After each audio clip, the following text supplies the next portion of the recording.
So next item అండి, మంచి chinon long frock అన్నమాట. చాలా బాగుంది కదా చినాన్ లాంగ్ ఫ్రాక్. దీని మీద ఎటువంటి ప్రింట్ లేదు, వైట్ కనిపించగానే ప్రింట్ అనుకోవద్దు. ఇది ఆల్రెడీ ఫ్యాబ్రిక్ లో ఇన్బిల్ట్ అయి వచ్చింది అనమాట. సో ఫ్యాబ్రిక్ ఇది chinon with digital print concept. And దీనికి వచ్చేసి బీ స్టైల్లో నెక్ వచ్చేసి ఇక్కడ మనకి బాల్ డిజైన్ అనేది వచ్చేసింది. సో మంచి లాంగ్ ఫ్రాక్ అండి. కలర్స్ బాగున్నాయి, ఇందులో 2 కలర్స్ ఉంటాయి. కలర్స్ చాలా బాగుంటాయి అనమాట. సో ఈ విధంగా అయితే మంచి లాంగ్ ఫ్రాక్ ఉంది.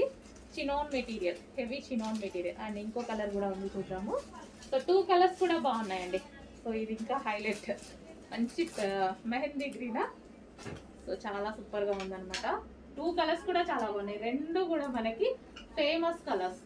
పింక్ కూడా చాలా ఫాస్ట్ మూవింగ్ ఉంటుంది. అదే విధంగా ఈ కలర్ కూడా చాలా అంటే చాలా, ఇంకా దానికి మించి మూవింగ్ ఉంటుంది. సో చాలా బాగున్నాయి కదా కలర్స్. మంచి చినాన్ లాంగ్